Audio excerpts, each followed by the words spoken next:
Hi hello வணக்கம் நண்பா. இது அமர் ஷூ. இந்த வீடியோவில் நம்ம என்ன பார்க்க போகிறோம் அப்படின்னா, அகைன் ஒரு மேக்ஸ் கொஸ்டின் தான் பார்க்க போகிறோம். இது 2014 விஓஓ எக்ஸாமில் கேட்ட ஒரு கொஷின் தான். கொஷின் நல்லா பார்த்துக்குங்க. எத்தனை சதவீத மாணவர்கள் கணினியியலை விரும்பவில்லை அப்படின்னு சொல்லி கேட்டிருக்காங்க.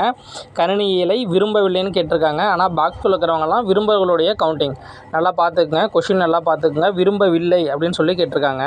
இதில் பாருங்கள், கணினியியலை படிப்பவர்கள் அப்படின்னு சொல்லிட்டு அந்த பாக்ஸில் கொடுத்துருக்கிறவங்க 9 பேர். அப்போது மொத்த மாணவர்கள் நம்ம எத்தனைன்னு கவுண்ட் பண்ணோம்னா, கணிதம் 6, இயற்பியல் 12, வேதியியல் 15, உயிரியல் 8, கணினியியல் 9 அப்படின்ட்டு மொத்தமாக 50 மாணவர்களில் 9 பேர் கணினியியலை விரும்புகிறாங்க. ஸோ அப்போ சதவீதத்தில் ஆன்சர் இருக்கிறதுனால 50 சதவீதமாக மாற்றணும் அப்படின்னா, அப்போ 2ஆல் கவுண்ட் பண்ணால் 100க்கு வந்துடும். ஸோ 50 மாணவர்கள் இன்ட்டு 2 100. அப்போ 9 மாணவர்கள் இன்ட்டு 2 18. ஸோ விருப்பம் இல்லாதவர்கள் அப்படின்னு கேட்டிருக்கிறதுனால அந்த 100ல் 18 பேரை மைனஸ் பண்ணோம்னா 82 பேர். ஸோ 82% பேர் விருப்பம் இல்லாதவர்கள். Thanks friend. Thanks for